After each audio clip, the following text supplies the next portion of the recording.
देवभूमि उत्तराखंड के गढ़वाल हिमालयी सीमा पर स्थित केदारनाथ धाम से सभी शिवभक्त परिचित हैं। हिमालय की ऊंचाई पर स्थित केदारनाथ मंदिर प्रकृति और दिव्यता का अद्वितीय संयोग है। बाबा केदारनाथ के इस धाम की गणना 12 ज्योतिर्लिंगों में भी की जाती है। प्राकृतिक आपदाओं से बचकर खड़ा यह मंदिर ईश्वर की विशेष रक्षा का प्रतीक है।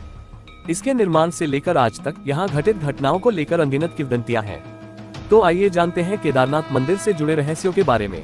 पुराण कथा अनुसार हिमालय के केदार श्रृंग पर भगवान विष्णु के अवतार महातपस्वी नर और नारायण ऋषि तपस्या करते थे। उनकी आराधना से प्रसन्न होकर भगवान शंकर प्रकट हुए और उनकी प्रार्थना अनुसार ज्योतिर्लिंग के रूप में सदा वास करने का वर प्रदान किया। दूसरी तरफ कहा जाता है जब पांडवों को स्वर्ग प्रयाण के समय शिवजी ने भैंसे के स्वरूप में दर्शन दिए थे, जो बाद में धरती में समा गए, लेकिन पुनर्ता समाने से पूर्व भीम ने उनकी पूंछ पकड़ ली थी। जिस स्थान पर भीम ने इस कार्य को किया था उसे वर्तमान में केदारनाथ धाम के नाम से जाना जाता है, एवं जिस स्थान पर उनका मुख धरती से बाहर आया उसे पशुपतिनाथ कहा जाता है, जो कि नेपाल में स्थित है। पुराणों में पंचकेदार की कथा नाम से इस कथा का विस्तार से उल्लेख मिलता है। केदारनाथ और पशुपतिनाथ मिलकर पूर्ण शिवलिंग बनता है। यहाँ स्थित स्वयंभू शिवलिंग अति प्राचीन है।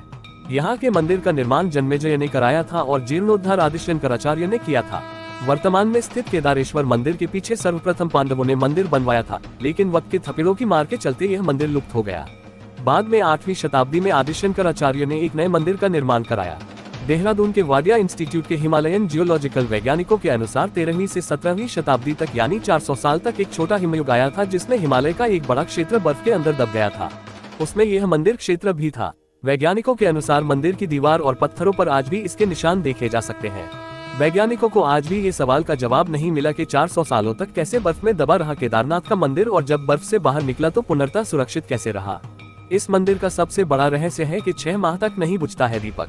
दीपावली महापर्व के दूसरे दिन के दिन शीत ऋतु में मंदिर के द्वार बंद कर दिए जाते हैं। 6 माह तक मंदिर के अंदर दीपक जलता रहता है। पुरोहित ससम्मान पट बंद कर भगवान के विग्रह एवं दंडी को 6 माह तक पहाड़ के नीचे ऊखीमठ में ले जाते हैं। 6 माह बाद मई माह में केदारनाथ के कपाट खुलते हैं, तब उत्तराखंड की यात्रा आरंभ होती है। 6 माह मंदिर और उसके आसपास कोई नहीं रहता है, लेकिन आश्चर्य की बात कि 6 माह तक दीपक भी जलता रहता और निरंतर पूजा भी होती रहती है। कपाट खुलने के बाद ये भी आश्चर्य का विषय है कि वैसी की वैसी ही साफ सफाई मिलती है जैसी कि छोड़कर गए थे। 16 जून 2013 की रात प्रकृति ने कहर बरपाया था। जल प्रलय से कई बड़ी बड़ी और मजबूत इमारतें ताश के पत्तों की तरह बहकर पानी में बह गईं, लेकिन केदारनाथ के मंदिर का कुछ नहीं बिगड़ा। आश्चर्य तो तब हुआ जब पीछे पहाड़ी से पानी के बहाव में लुढ़कती हुई विशालकाय चट्टान आए और अचानक वह मंदिर के पीछे ही रुक गई। उस चट्टान के रुकने से बाढ़ का जल 2 भागों में विभक्त हो गया और मंदिर कहीं ज्यादा सुरक्षित हो गया। इस प्रलय में लगभग 10,000 लोगों की मौत हो गई थी। यहाँ के वैज्ञानिकों के मन में आज भी सवाल है कि कैसे बना होगा यह मंदिर। ये रहस्य अभी भी बरकरार है। ये रहस्य इसलिए बरकरार है क्योंकि यह मंदिर कटवा पत्थरों के भूरे रंग के विशाल और मजबूत शिलाखंडों को जोड़कर बनाया गया है। 6 फुट ऊंचे चबूतरे पर खड़े 85 फुट ऊंचे, 187 फुट लंबे और 80 फुट चौड़े मंदिर की दीवारें 12 फुट मोटी हैं। यह आश्चर्य ही है कि इतने भारी पत्थरों को इतनी ऊंचाई पर लाकर व तराशकर कैसे मंदिर की शक्ल दी गई होगी। खासकर यह विशालकाय छत कैसे खंभों पर रखी गई। पत्थरों को एक दूसरे में जोड़ने के लिए इंटरलॉकिंग तकनीक का इस्तेमाल किया गया है।